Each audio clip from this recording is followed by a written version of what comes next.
Better. Super. Hey, welcome. Welcome. I'm Joshua Jones, pastor of Fairfield Chapel, and the guy who runs the YouTube channel here at Sanity's Cove. If you like these sorts of discussions between Christians on different issues, please like and subscribe, and we'll have more interviews coming up. So today, very special guest. Many of you, particularly stateside over in America, may have heard of Jory.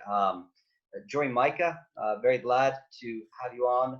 You are a Thank you. social media personality, a blogger, and certainly known for holding to some controversial views, both politically and theologically. We're not really talking so much theology today. We're just kind of focusing on the politics.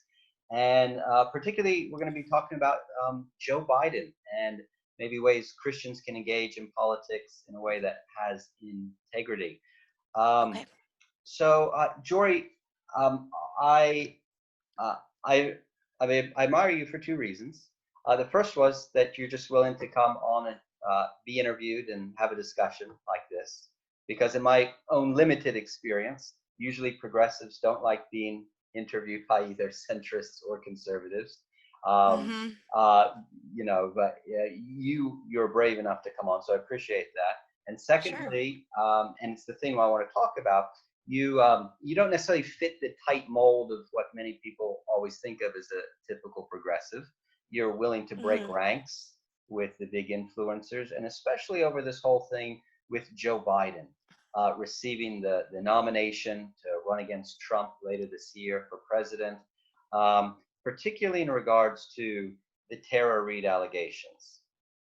Because when these things came out and these accusations, maybe you can explain a little bit. You know, the Me Too movement was a very powerful movement in the Democratic Party, helped them win the House in 2018. And yet there's been this weird situation with Joe Biden. Can you maybe help explain it to us, especially on this side of the Atlantic over here in England? Understand a little bit what's going on and why you, who's been known as a Christian Democrat, all of a sudden has some issues with the Democratic establishment over there. Yeah. Well, I mean, it kind of starts to set up my story as I grew up in conservative white evangelical culture. My dad's a minister, and we've been in that world and that community my entire life. And so I was actually by default a Republican. Not that I was very inspired by it, but it was my default, and I held on to those views for very many years, particularly because of I was always pro-life, and I grew up, being told that Democrats are basically baby murderers and they could never ever be Christians. And so that was kind of my life experience up until I was in graduate school and I met my husband. We met at Regent University, which is one of the most conservative evangelical universities in the United States. It's led by Pat Robertson, started and led by Pat Robertson. So my husband and I met there, and he was very unique in that he was a Democrat, and I had never met a Christian Democrat before, and it blew me away. Like that, I didn't know if you could be a Christian and a Democrat, basically. And so anyhow, he started telling me lots of different views, and over the years I started realizing that I was a lot more inspired by the social justice emphasis that the Democrats and progressives, tend to have. And I could see, Christ in a lot of those viewpoints, and my husband was very much into faith and politics and blending them and thinking about them and how your faith, helps you decide what your politics are, basically, and how they always go together. And so I would listen and listen, but I still held on to my Republican views, I guess, or not even views, just status, Mhm. until 2016 when Trump was the Republican nominee. And for me, it wasn't so much about Trump. It was more so about that I grew up my whole life being told that these are our values systems and this is what we stand for, as Christians. And then I saw, so many Christians in my community kind of just throw all that away to elect someone that I saw as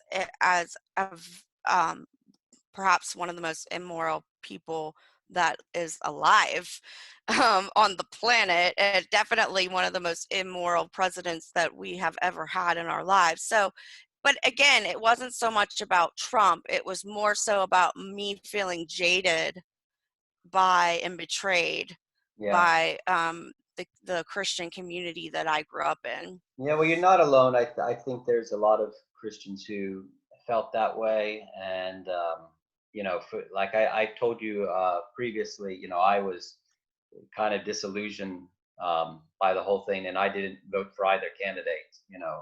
Yeah, Either Trump or Hillary Clinton, as I guess I saw both as being corrupt and immoral, I suppose.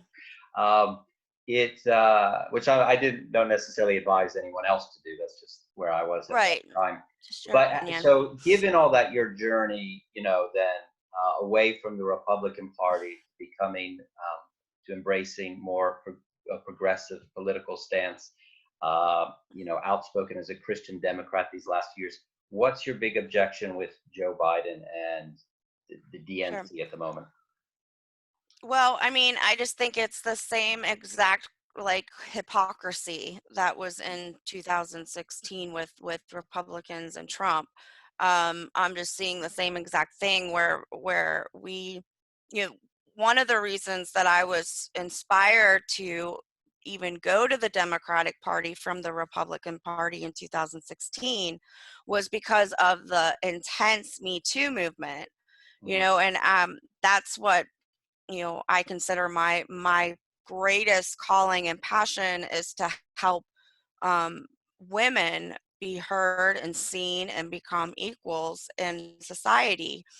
And so um, I was very, very upset that a lot of people would vote for Trump knowing that he had all these sexual assault accusations.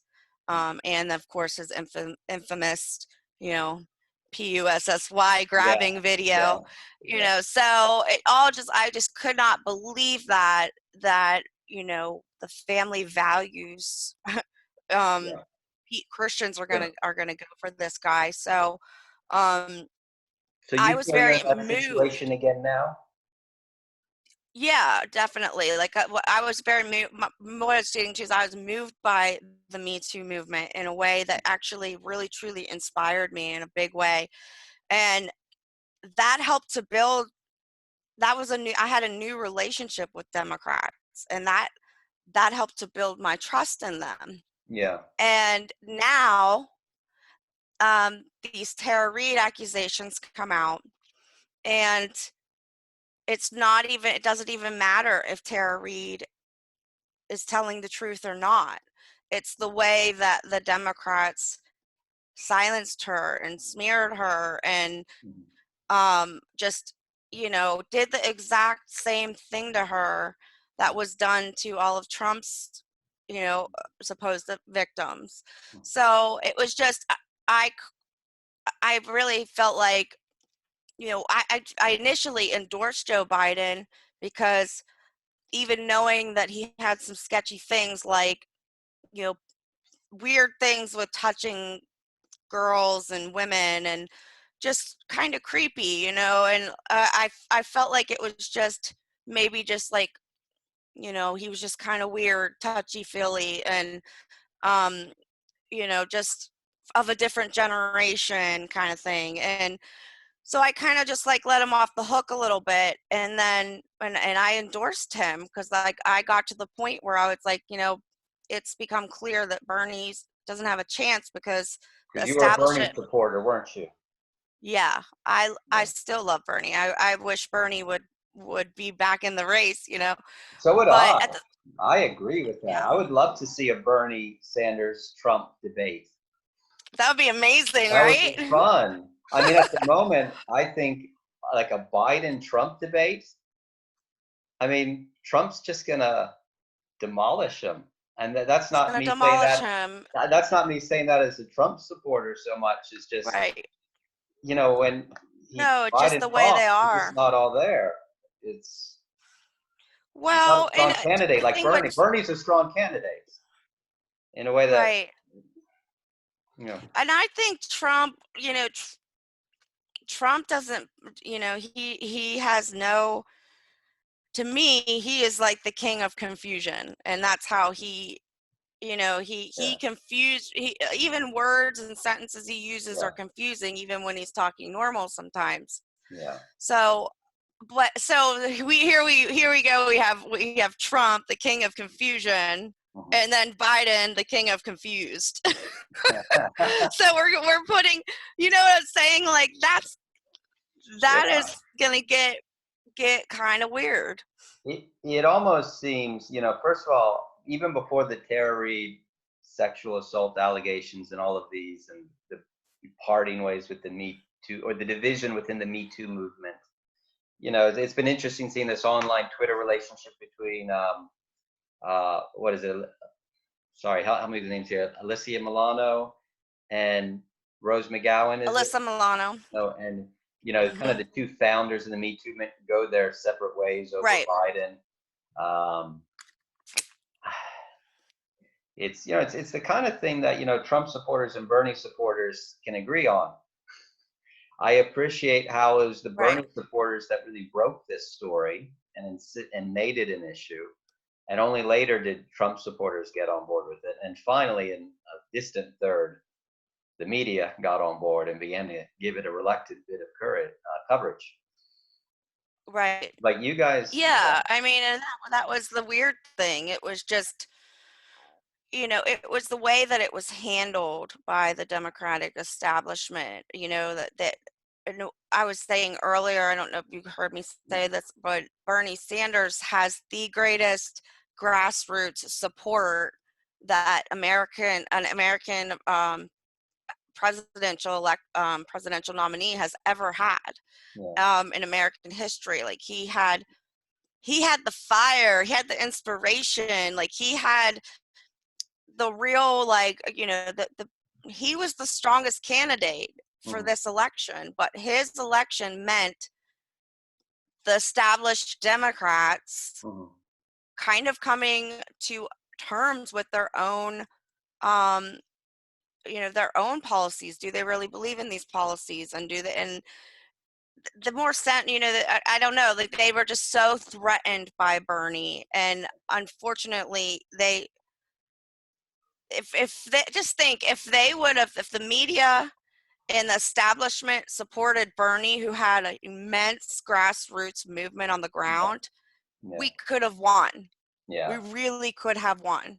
yeah, Now we've got this guy who's got sexual assault accusations, video and pictures of him touching little girls in weird ways, like, and someone that does get confused easily, and that's doesn't is not a strong candidate. yeah. He's just not a strong candidate. It's almost like they want to lose.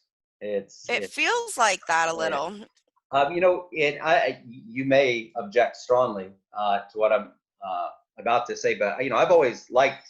There's something about Bernie's personality that I've been attracted to. But many of the things you said about Bernie as a Democrat, many people saw in Trump as well. They Sure. saw both of them were sort of anti-establishment. Sure. The Republican establishment certainly tried to shut Trump down. He was Yeah. funding his own campaign and doing it through Twitter. And there's a lot of people in the Republican establishment that did not want Trump to be the nominee. Just similar, and Trump similarly had a big grassroots movement, a lot like Right. Bernie did. Exactly. There was sort of something.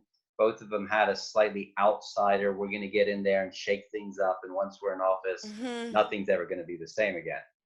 And for better or for Right. worse, Trump has certainly has certainly done that, shaking things up. Either Sure. for the good or the bad is Right. debatable. But Bernie We'll definitely is see. of a similar mold. You know, Definitely. definitely would have got it in there and shaken things up. And there's something consistent with Bernie Sanders. The message he was giving this year is the same message he was giving 30 years ago. Exactly. Yeah, like Yeah, there's something about like a politician that Bernie is very unique here in America. Like yeah. we really don't have anybody like him at all who is part of the establishment but also anti-establishment, I you think of know. Rand Paul being a little bit like that. You know, Is he? he's the odd.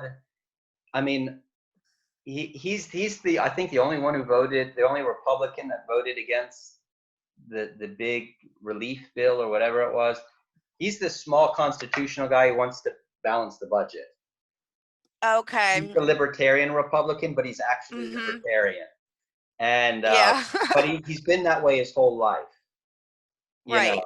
all throughout as a senator, he's always given the same message. We need to go back to the Constitution. We need to limit government. We need to have a budget amendment. Balanced budget amendment. We can't spend more than we bring in. Um, and some Republicans give lip service to that, but he's actually been consistent in all that. Right. So in many ways, Bernie's been the same sort of guy as a Rand Paul. It's been the same message, the same philosophy for decades. And sometimes Right. he's been a thorn in the flesh of the Democratic Party, and Right. like Rand Paul has with the Republican Party. Right. So, lastly, as you know, I don't like to keep these things too long, but how can you know, there's so much divisiveness right now in the world with politics. There's certainly division over here in the UK. With the whole lockdown, some people supporting the lockdown, some people not supporting the lockdown. But it seems like in America right now, and really for the last few years since Trump's been president, everything that happens, no matter what happens in American society, it's all filtered through this pro or anti-Trump filter. Mhm. It's Yeah, like it's very yeah, exactly. it's It's you're for very or against it. sharp division.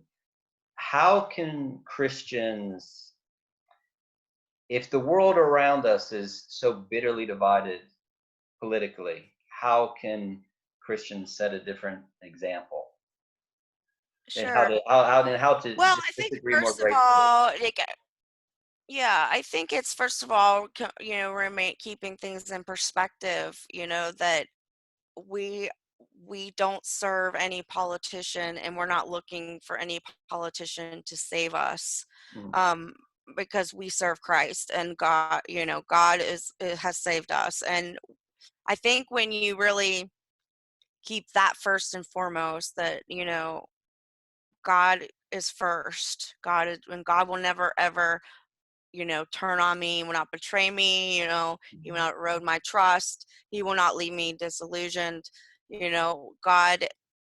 God is how I kind of stay, grounded. But also, I think that family and friends and community and connection is more important than politics. mm, As ugly as things are right now, nothing.